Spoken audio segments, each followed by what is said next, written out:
Amém, irmãos. Hoje, agora há pouco, os irmãos estavam falando que estavam com dificuldade de entender a eternidade, né?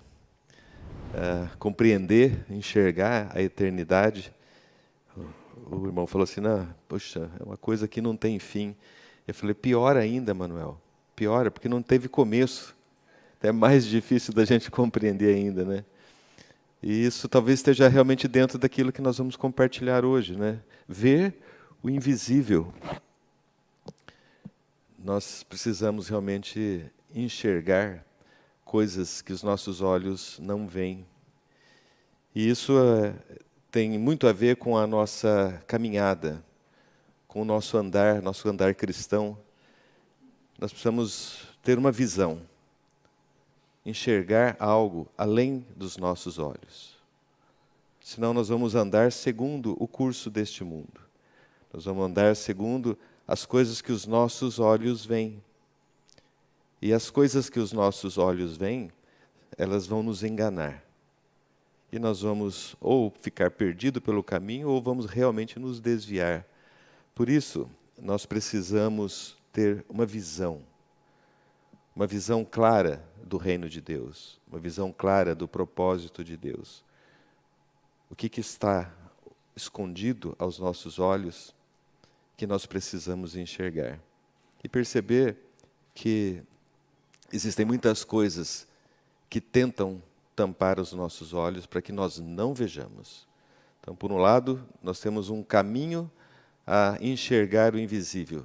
E também precisamos entender que existe uma oposição, uma cortina de fumaça que tenta impedir a nossa visão. Amém? Então, irmãos, nosso bate-papo hoje vai ser relacionado a isso. Nós vamos tomar como base a história do Bartimeu, um cego em Jericó. Vamos falar sobre essa ideia a respeito de uma cegueira espiritual, de não poder enxergar. E ver realmente o quanto a nossa indiferença por aquilo que nós ainda não enxergamos, porque eu digo o seguinte, se alguém nunca enxergou na vida, se eu disser para essa pessoa que alguma coisa é azul ou é vermelha, ela vai ter dificuldades de entender, não é verdade? Isso a gente consegue compreender. Então, se nós não conhecemos nada do que é espiritual, se alguém falar alguma coisa do reino espiritual, nós vamos ter a mesma dificuldade. Você está falando o quê? Não estou entendendo. Não estou entendendo. Então, o fato de nós não entendermos o que é espiritual, talvez nos faça ficar indiferentes a querer enxergar aquilo que nós precisamos enxergar. Então, é um perigo, né? Nós nos acomodarmos com aquilo que nós estamos vendo, que os nossos olhos veem, e deixar de buscar realmente a revelação. Então, a palavra revelação, ela diz exatamente, é tirar o véu, revelar, é mostrar o que está oculto. Amém? Então, vamos ler esse texto, é um texto curto, tá, irmãos? Está em Marcos 10, 46 a 52. E foram para Jericó, e quando ele saía de Jericó, juntamente com os discípulos e numerosa multidão, Bartimeu, cego mendigo, filho de Timeu, estava sentado à beira do caminho. E ouvindo que era Jesus, o Nazareno, pôs-se a clamar, Jesus, filho de Davi, tem compaixão de mim. E muitos o repreendiam para que se calasse, mas ele cada vez gritava mais, Filho de Davi, tem misericórdia de mim. Parou Jesus e disse, chamai-o. Chamaram, então, o cego, dizendo, tem bom ânimo, levanta-te, porque ele te chama. Lançando de si a capa, levantou-se de um salto e foi ter com Jesus. E perguntou-lhe Jesus, o que queres que eu te faça? Respondeu o cego, mestre, que eu torne a ver. Então Jesus lhe disse, vai, a tua fé te salvou. E imediatamente tornou a ver e seguia a Jesus estrada fora. Então essa é uma história de um um cego. Talvez ele não fosse cego de nascença, porque ele pede para que torne a ver. Então, alguma coisa, em algum momento, fez com que ele perdesse a visão. E ele também é descrito como um mendigo. Ele era um cego mendigo, né? Então, a gente deduz, né, que a condição de mendicância dele é resultado da falta de visão dele. Ele, na sua incapacidade, não sobrou muita coisa para ele fazer, e naquela época, com certeza, a inclusão era muito menos efetiva, não é? Ele mendigava. Mas tudo, irmãos, nós olhamos para o lado espiritual, né? Mostrando que realmente a falta de visão nos leva a uma condição de mendicância, né? De não ter atividade, de não ter fruto, não ter uma ação proativa por causa da falta de visão. Então ele se tornou um mendigo por causa da sua cegueira, né? A palavra no grego aqui para cego é tuflos. Tuflos, e ela é derivada da palavra tufó, que significa opaco, que significa algo como que esfumaçado. Esfumaçado. É interessante essa definição, mas porque ela não denota uma incapacidade de ver. Ele fala assim, não tem jeito, ele não vai conseguir ver, não é? Mas sim que existe um elemento barrando a visão. Um elemento tampando que essa pessoa veja. Então, é uma palavra grega que ela tem essa conotação, e eu acho que ela tem uma aplicação muito interessante, porque nós não somos, se nós ainda estamos em algum tipo de cegueira, nós não estamos numa cegueira absoluta e definitiva. É uma cegueira causada por uma opacidade, por uma cortina de fumaça, por um véu que cobre os nossos olhos. Então aí a gente já começa a ter esperança, porque o Senhor, Ele realmente quer nos trazer a visão.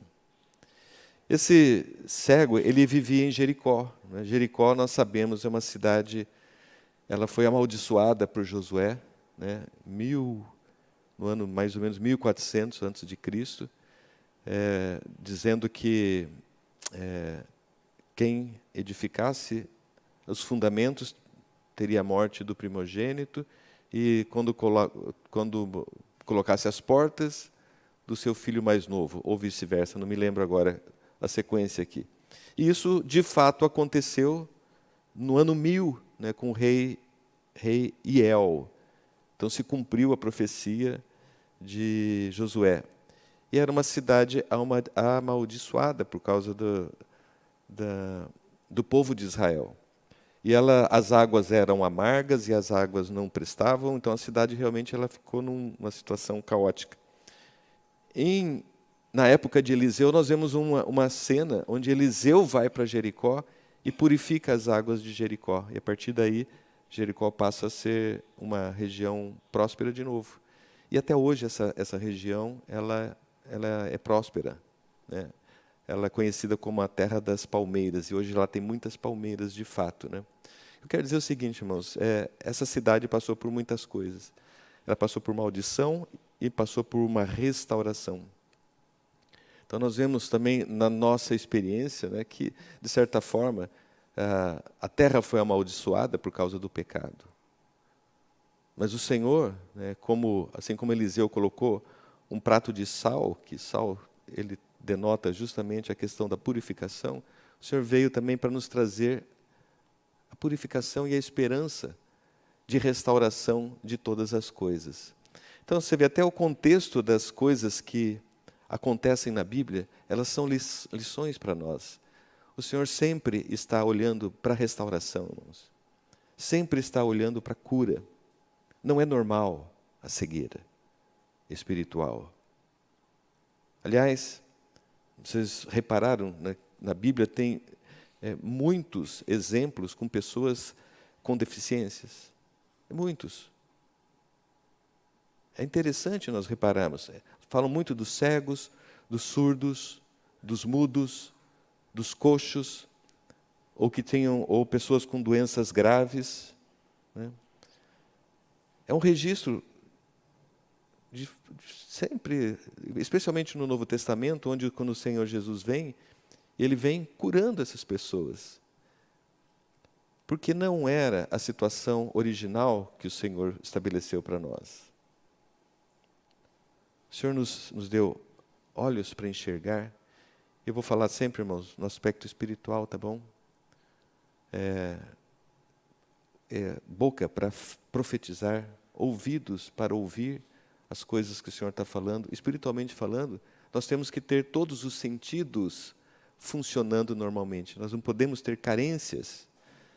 Mas o mundo impôs sobre nós essas deficiências e essas carências espirituais. E aí nós vemos então as figuras dessas pessoas sendo citadas na Bíblia para mostrar para nós, muitas vezes, as nossas condições, a condição do mundo, de um modo geral, para que o Senhor possa trabalhar na vida de cada um de nós. A gente vê muitas histórias na Bíblia de cegos também, com bastante frequência. Por exemplo, em Mateus 9:27, fala da cura de 2 cegos na região de Cafarnaum. Quando o Senhor pergunta, você crê que eu posso fazer isso para você? Então o Senhor vai testar ali a fé daqueles 2 cegos lá em Cafarnaum. Lá em Marcos 8:22, fala da cura do cego em Betsaida, que o Senhor passa saliva nos olhos dele. A saliva, a gente fala, saiu da boca do Senhor. Mas o que sai da boca do Senhor? Palavra. É palavra. A palavra tira a cegueira, desvenda, né, os mistérios do reino. Então, a gente vê todos esses episódios, irmãos, a gente fica encantado. Encantado não, fica encantado com o Senhor, vamos dizer assim. Quero dizer assim, que o Senhor mexe no nosso coração, de ver a preocupação que Ele tinha de trazer a normalidade à vida de cada uma daquelas pessoas. E quando Ele fazia isso, Ele estava apontando para nós. Porque ainda hoje nós somos cegos, surdos, mudos, coxos. E o Senhor quer nos restaurar completamente. Tem uma passagem aqui em João 9, que diz o seguinte, 9, também a respeito de um outro cego, que era um cego de nascença. Capítulo 9. Vou ler alguns versículos aqui. Caminhando Jesus viu um homem cego de nascença. Esse já era cego de nascença. E os seus discípulos perguntaram, mestre, quem pecou? Este cego ou os seus pais para que ele nascesse cego? Respondeu-lhe Jesus, nem ele pecou, nem seus pais, mas foi para que se manifestem nele as obras de Deus. É necessário que façamos as obras daquele que me enviou, enquanto é dia. A noite vem, quando ninguém pode trabalhar. Enquanto estou no mundo, sou a luz do mundo. Dito isso, cuspiu na terra, tendo feito lodo com a saliva, aplicou-lhe nos olhos, dizendo, vai-te, lava-te no tanque de Siloé, que quer dizer enviado. Ele foi, lavou-se e voltou vendo. Interessante essa passagem, né? Porque resolveu uma dúvida dos discípulos e muitas vezes nossa. Por que ele está assim? Por que ele chegou nessa condição? O que eu fiz de errado? Às vezes a gente pergunta, né? E nesse caso aqui, irmãos, ele falou, não fez nada. Essa situação é para que a mão do Senhor pudesse trabalhar e a glória de Deus pudesse se manifestar. E aí o Senhor o curou, né? E o Senhor fala uma frase assim, eu estou no mundo, sou a luz, enquanto estou no mundo, sou a luz do mundo. A gente começa a ver algumas coisas, né, irmãos? Que talvez essas cegueiras espirituais estejam mais relacionadas à questão de ter luz ou não ter luz. Quando a luz vai se diminuindo, as coisas ficam escuras, opacas, e a gente vai perdendo a acuidade e não consegue enxergar. E a luz é o Senhor.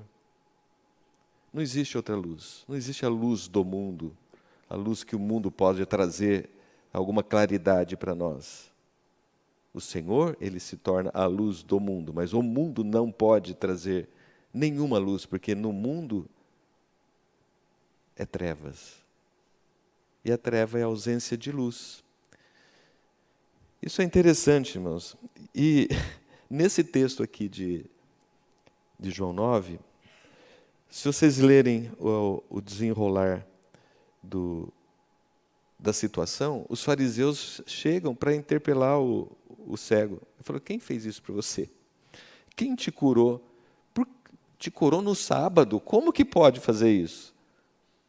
Essa pessoa te curou no sábado? Os fariseus diziam: este homem não é de Deus, porque não guarda o sábado. Irmãos, vocês conseguem perceber claramente quem é cego aqui nessa história? Quem verdadeiramente é cego?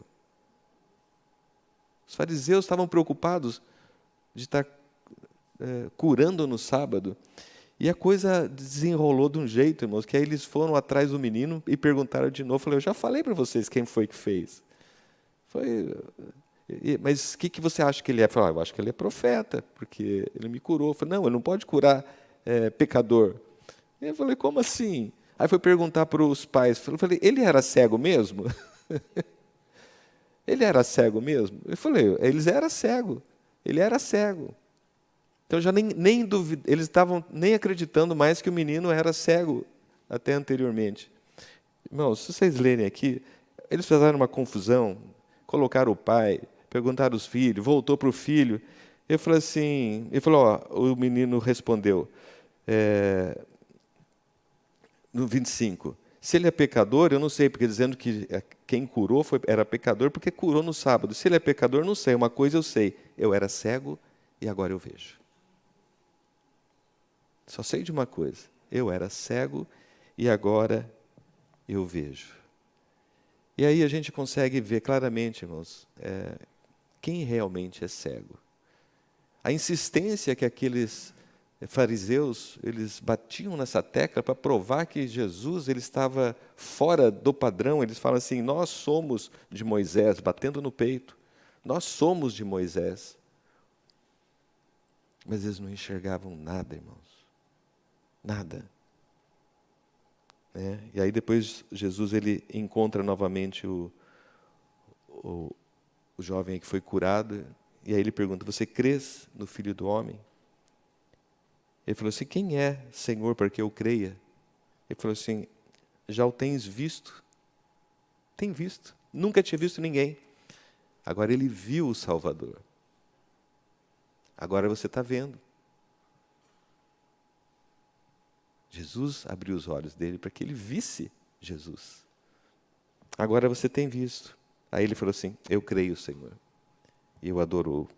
Aí Jesus falou assim: eu vim a este mundo para juízo, a fim de que os que não veem, vejam, e os que veem se tornem cegos. Palavra dura essa. Porque o Senhor está olhando outros aspectos, irmãos.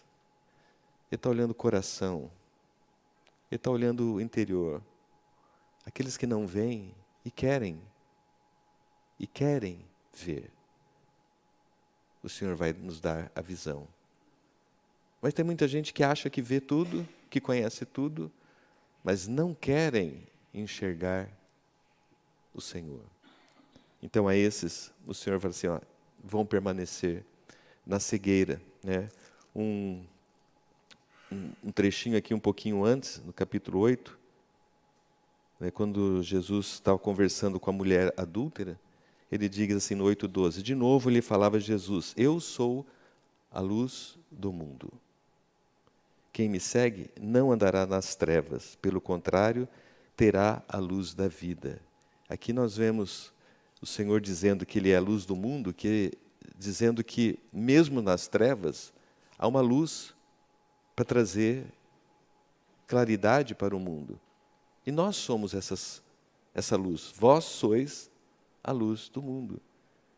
Então o Senhor, Ele traz luz através de nós, para que quando as pessoas enxergam essa luz através de nós, tem um pouco de visão, ela tem um pouco de claridade e consegue enxergar a sua própria condição, ela vai seguir o Senhor, chegar ao Senhor, e aí terá a luz da vida. Você vê que a diferença, né? Tem duas luzes aqui.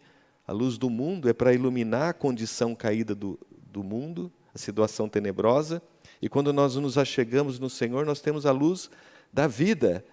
A luz da vida é a luz eterna, a luz do Senhor, a luz que transmite aquilo que Deus é. A primeira é para mostrar a situação. E quando nós chegamos, nós recebemos a luz da vida.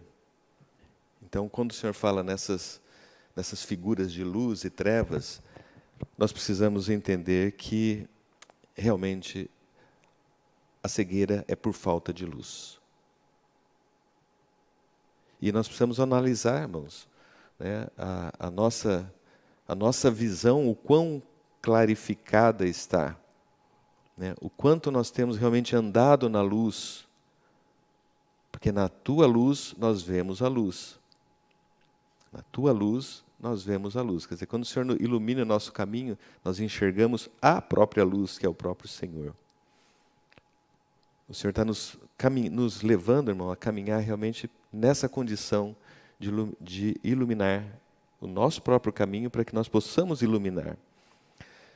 Tem um outro registro aqui em Lucas 7, 21.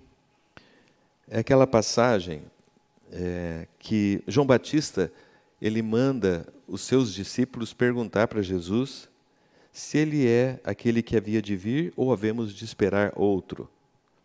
Então Jesus, ele responde ali no 21. Naquela mesma hora, quando esses discípulos perguntaram para Jesus, naquela mesma hora curou Jesus muitas moléstias e flagelos e de espíritos malignos e deu vista a muitos cegos. Então Jesus lhes respondeu: Ide e anunciai a João o que vistes e ouvistes. Os cegos veem, os coxos andam, os leprosos são purificados, os surdos ouvem, os mortos são ressuscitados, e aos pobres anuncia-lhes o Evangelho. Bem-aventurado é aquele que não achar em mim motivo de tropeço. Olha que coisa. Parece que nesse momento até João Batista não estava enxergando direito. Será que esse é o que viria de vir? Ou havemos de esperar outro? E o que o Senhor faz? Ele mostra as obras do Pai. Ele fala, olha, fala para eles lá. Os cegos vêm, os coxos andam, os leprosos são purificados. O que o Senhor está dizendo aqui, irmãos? Né? Que o Senhor está abrindo nossos olhos espirituais, está nos fazendo caminhar. Os coxos que não conseguiam andar de maneira firme, agora estão andando. Os leprosos são purificados, os surdos passaram a ouvir, aqueles que estavam mortos ressuscitaram espiritualmente. Que coisa linda, né? Aos pobres anuncia-lhes o Evangelho, né?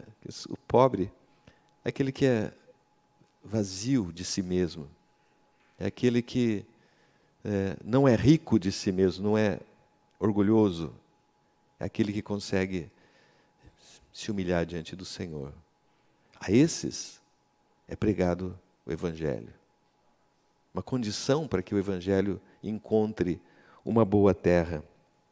E ele complementa, bem-aventurado aquele que não achar em mim motivo de tropeço. E o que nós vimos ali há pouco com os fariseus era que tudo era motivo de tropeço. Jesus era uma pedra de tropeço.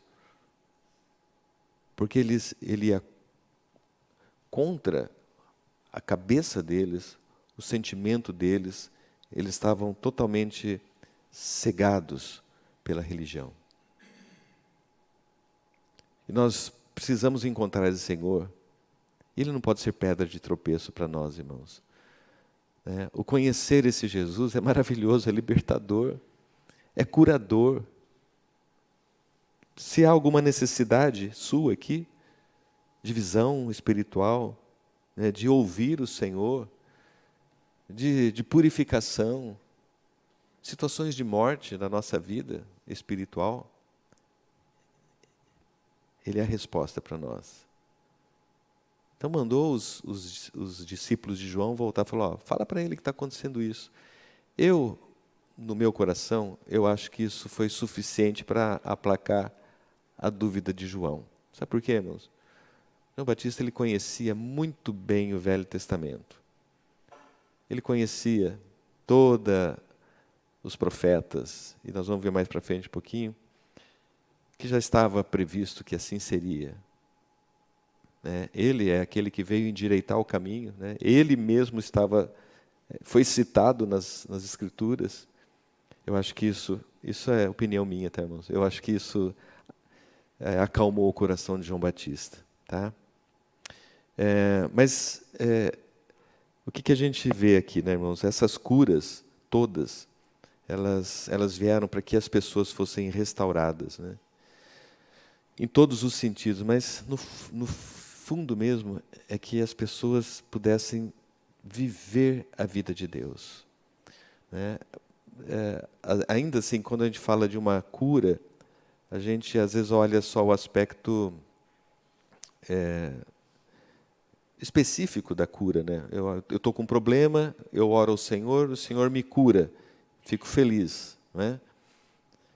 Isso é bom, né? Nós experimentamos muito as curas do Senhor no sentido físico, mas a cura que o Senhor está nos dando, irmãos, é para que nós possamos viver plenamente a vida de Deus, na sua plenitude, com todos os sentidos espirituais sendo exercitados, porque o Senhor realmente nos quer curados de toda sorte. Então, aí a gente volta lá para Isaías, que a gente vai ver essas passagens.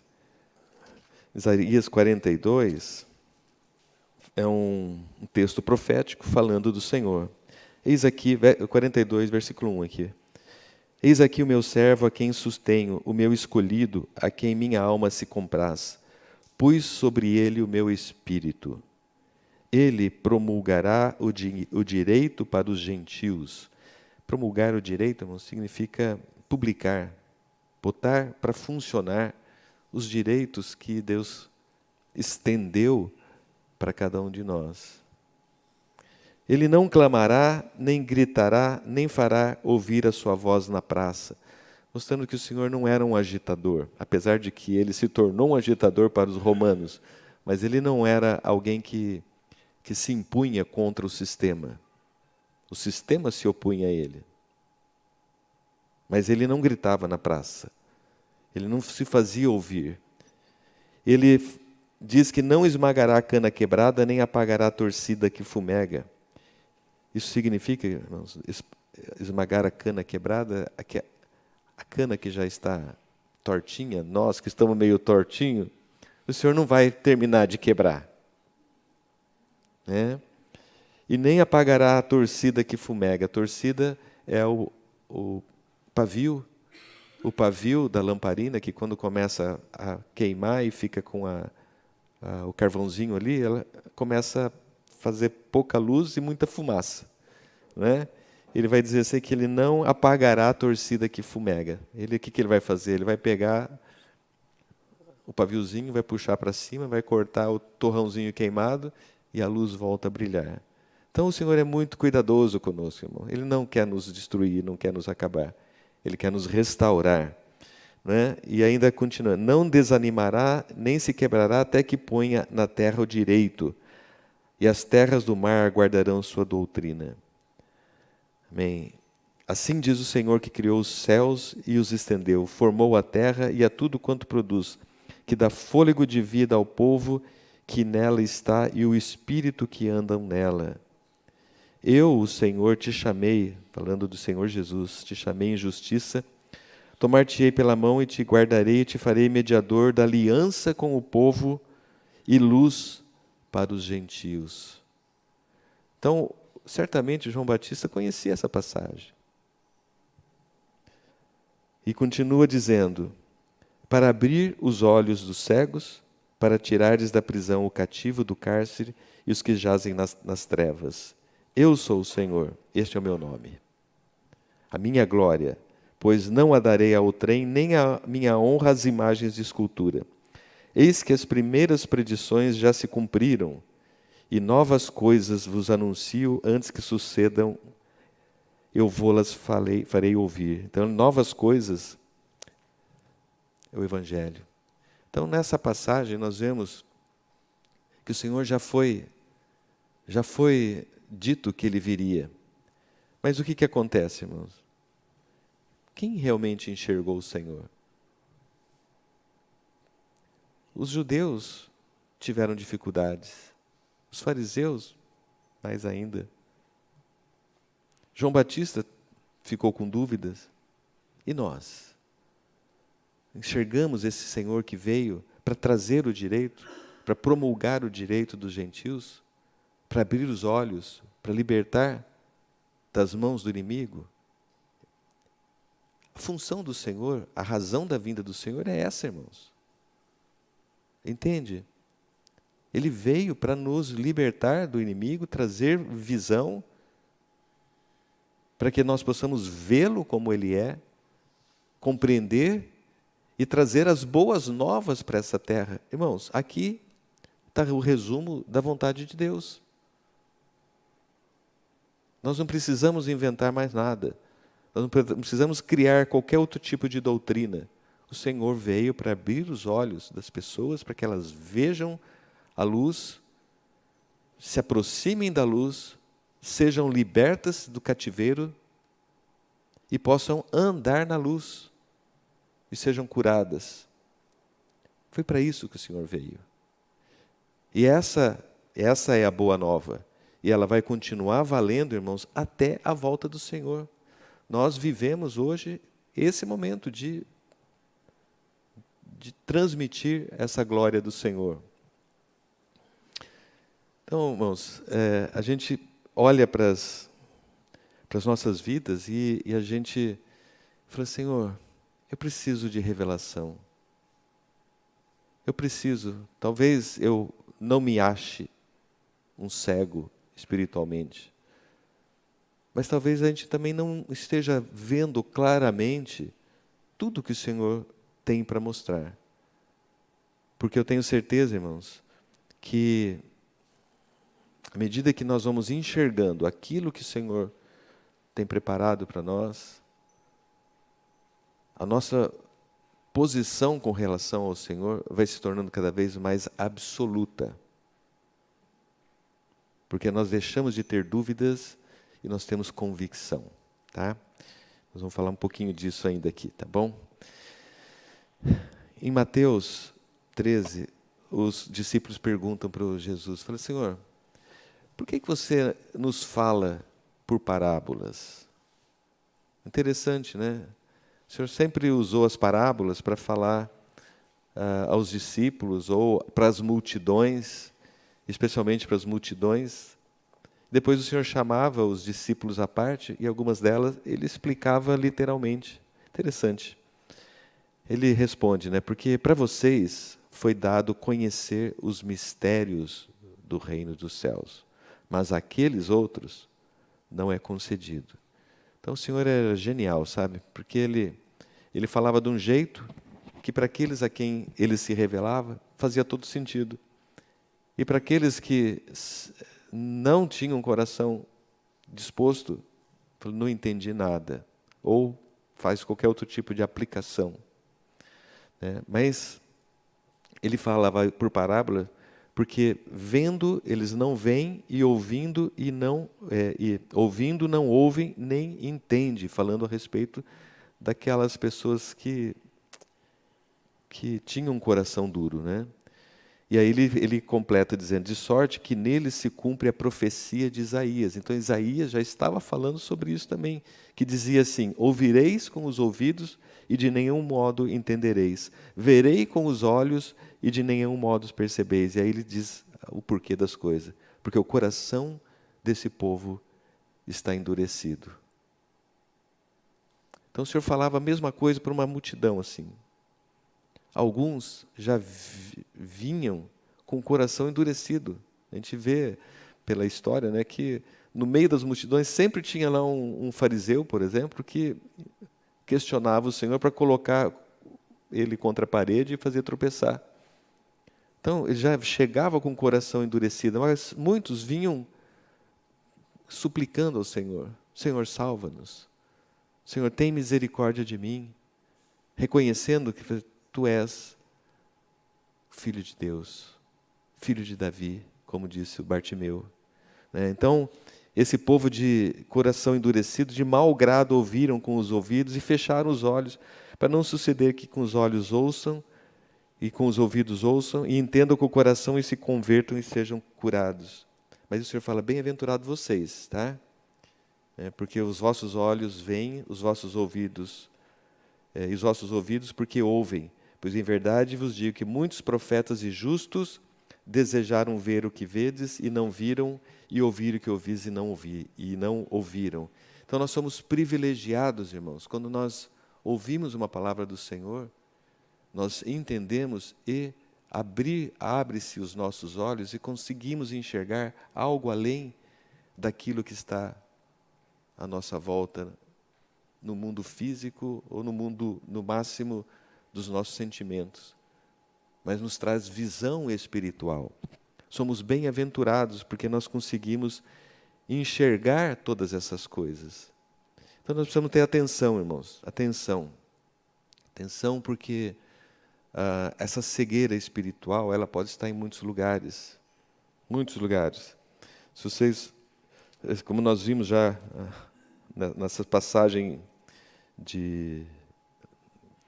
lá do cego de nascença, os fariseus estavam lá, em completa cegueira. Lá em Mateus 23, outra situação, que o Senhor fala para ele: ai de vós, escribas e fariseus hipócritas, porque fechais o reino dos céus diante dos homens. Eles que deveriam levar as pessoas ao reino, eles fechavam, diante dos homens o reino dos céus, pois vós não entrais, nem deixam entrar os que estão entrando. Então o Senhor já faz uma advertência ali. E esses fariseus e escribas eram religiosos, irmãos. Eram pessoas que conheciam a Bíblia, conheciam o plano de Deus, conheciam a história do povo de Israel, conheciam todas as coisas.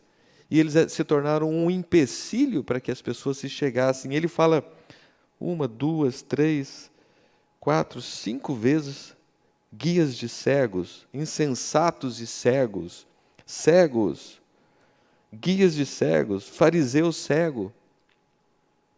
Eles não enxergavam, irmãos. Não enxergavam.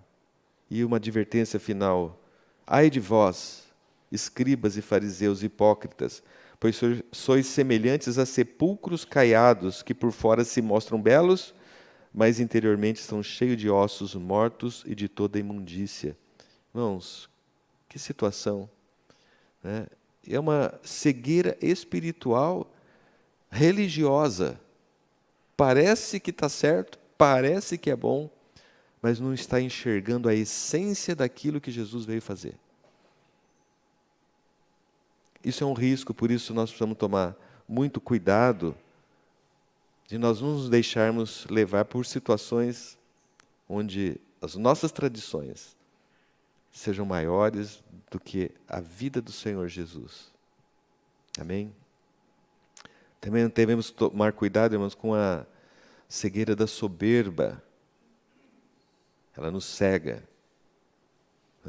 Apocalipse, Laodiceia, diz que sou rico, estou enriquecido e de nada tenho falta. E não sabes que é um desgraçado e miserável, pobre, cego e nu.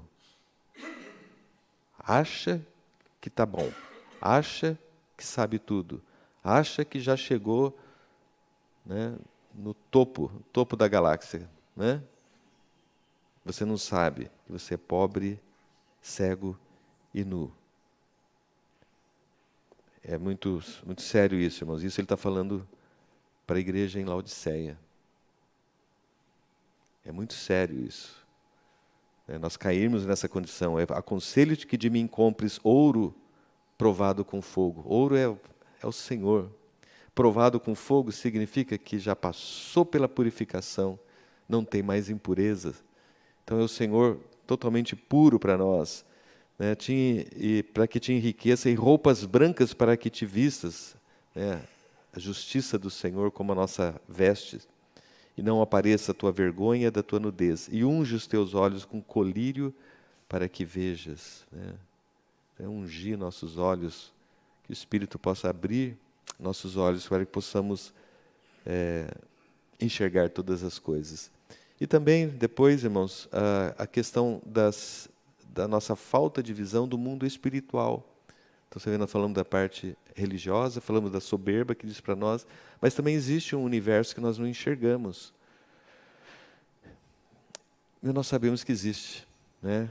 Aquele episódio lá do Eliseu com o seu moço, que estavam cercados, né, pelo exército do rei.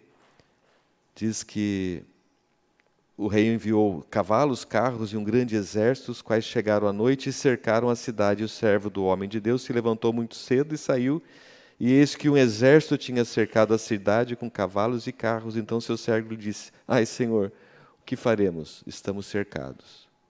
E talvez essa seja uma situação que pode acontecer com muita frequência, nós estarmos numa condição que fala assim: Senhor, eu não tenho saída, eu não sei para onde correr, eu estou cercado.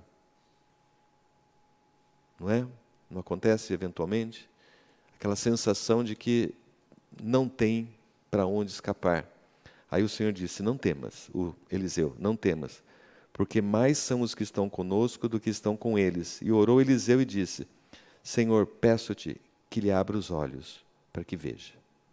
E o Senhor abriu os olhos do moço e viu, eis que o monte estava cheio de cavalos e carros de fogo em redor de Eliseu.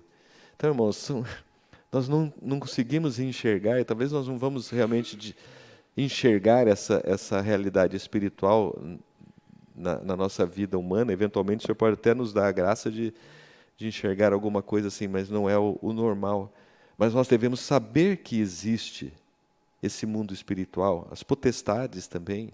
Nós não vemos as potestades do ar. E a Bíblia fala sobre todas essas coisas.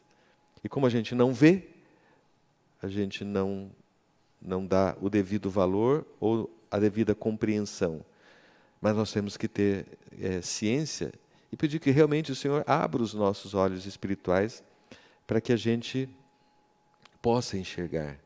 Né? Porque Coríntios, irmãos, fala assim, que nem olhos viram, nem ouvidos ouviram, nem jamais penetrou no coração humano o que Deus tem preparado para aqueles que o amam. Ai, que maravilhoso! Nem olhos viram, irmão. Essa talvez seja uma cegueira positiva, vamos dizer assim, né? Nós ainda não enxergamos isso, porque ainda há de ser revelado, né?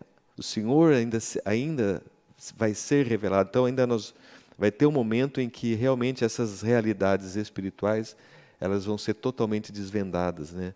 Mas o Senhor, a palavra diz que o Senhor nos revelou essas coisas que o Senhor tem preparado para nós, nos revelou pelo Espírito.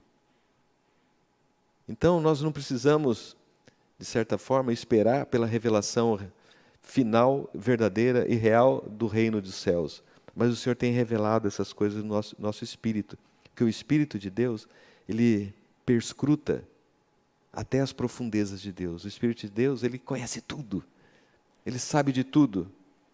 Ele foi incumbido de nos ajudar, nos assistir e nos ensinar, não foi isso? Foi para isso que o Senhor nos deixou o Espírito. Então, o ensino, esse Espírito nos revela e nos ensina todas as coisas, né? E o Espírito que vem de Deus, ele foi dado para nós gratuitamente. Amém, irmãos? Irmãos, isso é maravilhoso, né?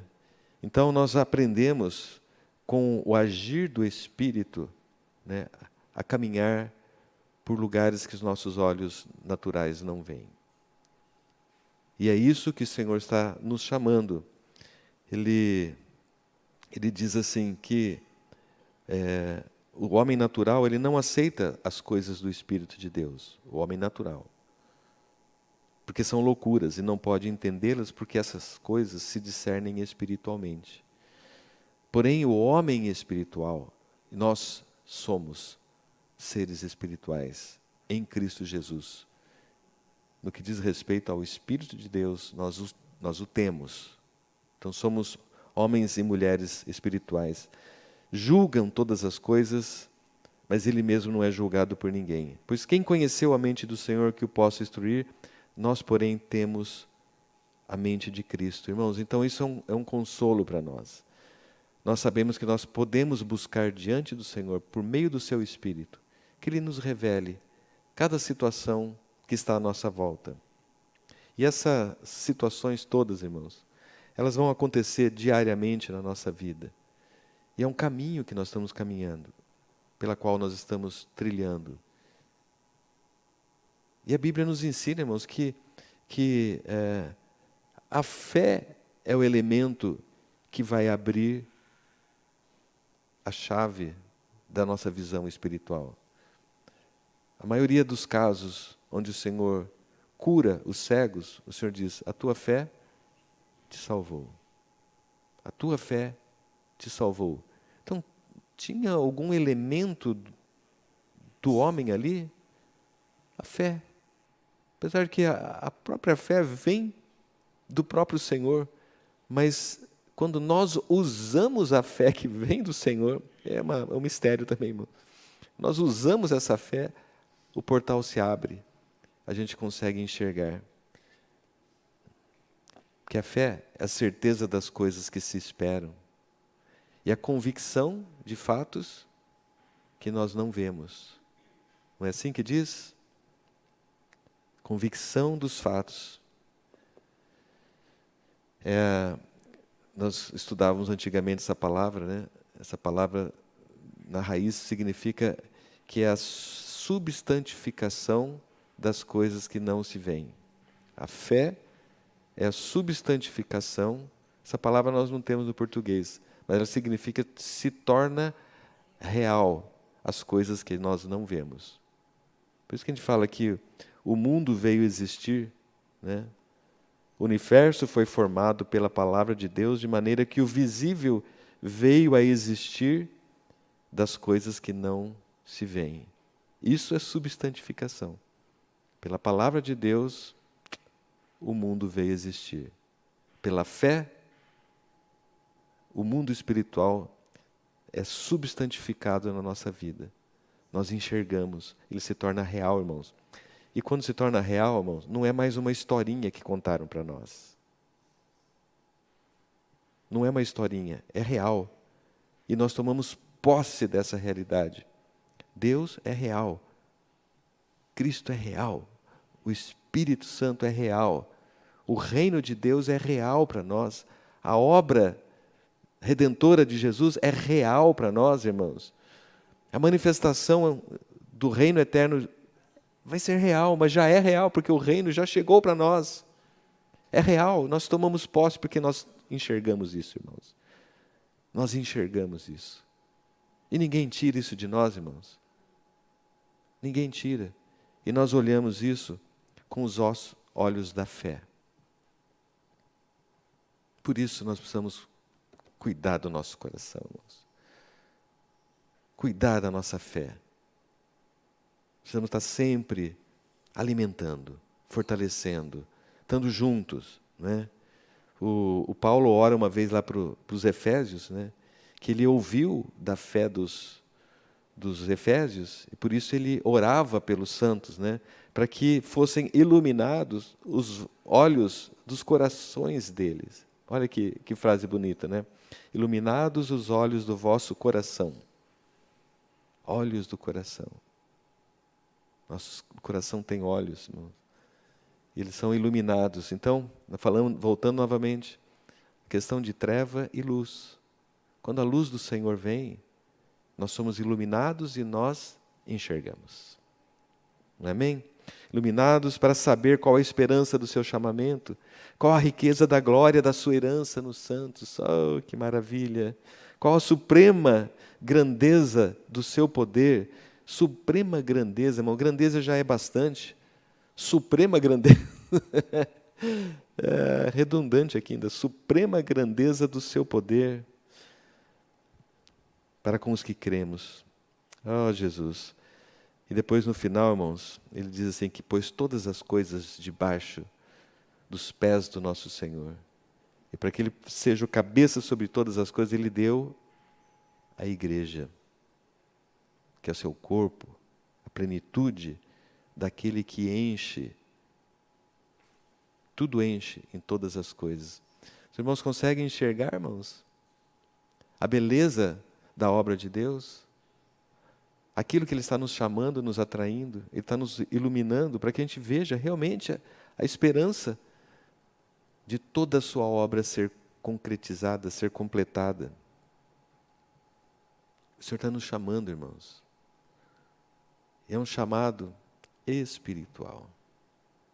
Aí nós vamos olhar lá para o nosso amiguinho Bartimeu, né?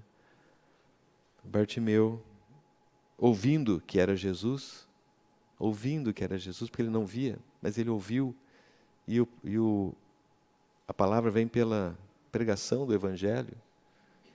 Nós ouvimos o Senhor, ouvindo que era Jesus, ele pôs-se a clamar, gritar, em alta voz, plenos pulmões, Jesus, filho de Davi. Irmão, essa expressão filho de Davi, irmãos, é que nós não entendemos isso, né? Um judeu dizer que Jesus era filho de Davi, ele estava reconhecendo que Jesus era o Messias. Porque o título filho de Davi era a promessa messiânica. É que eles aguardavam o filho de Davi. Quando você falava assim do filho de Davi,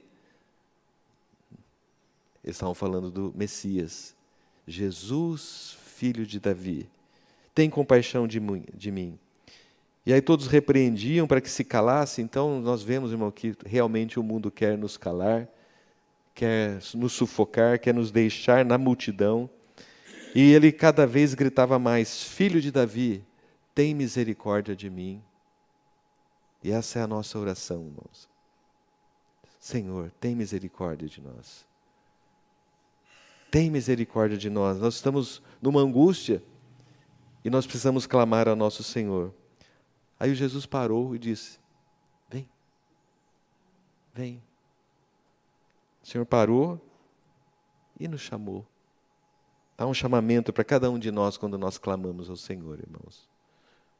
O Senhor está nos chamando. Nós clamamos, depois o Senhor nos chama. Não é o contrário. Nós clamamos, depois o Senhor nos chama. Então chamaram o cego e disse, tem bom ânimo, levanta-te que ele te chama. Lançando de si a capa. Irmão, o único bem que esse homem tinha era essa bendita capa que ele se cobria na beira do caminho. Lançando a capa, levantou-se de um salto e foi ter com Jesus. Uma atitude antes mesmo dele ter sido curado. Ele se levantou, deixou para trás a sua capa, num salto, sendo cego, um salto é temeroso, não é? E ele foi até Jesus. E Jesus perguntou, o que você quer que eu faça para você? Ah, Jesus, o que você quer que eu faça por você? Jesus perguntando para nós, o que você quer que eu faça? O Senhor está nos perguntando diariamente, irmãos, o que você quer que eu faça? Eu falei, mestre, que eu torne a ver. Que eu torne a ver. Andei meio embaçadão aí, estava meio turvo, não estava enxergando direito, meio perdido, mendigando. Que eu torne a ver. Que eu torne a ver a glória de Deus. Que eu torne a ver, Senhor, a obra completa do Senhor. A esperança que há em Jesus Cristo. E o Senhor, vai, o Senhor disse, vai, a tua fé te salvou. E ele imediatamente tornou a ver. Eu vou traduzir agora ao pé da letra, tá? Imediatamente tornou a ver e seguiu Jesus pelo caminho. Essa frase ela é mais impactante do que a que estava No original aqui, na nossa tradução está dizendo, e seguia Jesus estrada fora. Mas no original diz, seguiu Jesus pelo caminho. Quando você ouve essa palavra, o caminho, o que você se lembra, irmãos? O caminho. Jesus é o caminho. E os cristãos eram conhecidos como aqueles de o caminho. Imediatamente ele passou a seguir Jesus no caminho. A reação espontânea foi de seguir o Senhor. E essa deve ser a nossa reação, irmãos. Imediatamente seguir o Senhor pelo o caminho. E o Senhor, que é o próprio Senhor. Que essa lição, irmãos, nós realmente possamos extrair disso a nossa convicção de que precisamos ser iluminados. Ainda precisamos, cada um de nós. A vontade do Senhor é essa, que todos nós sejamos curados e possamos de um salto levantar e se colocar junto ao Senhor nesse caminho para que nós possamos ver o invisível. Amém?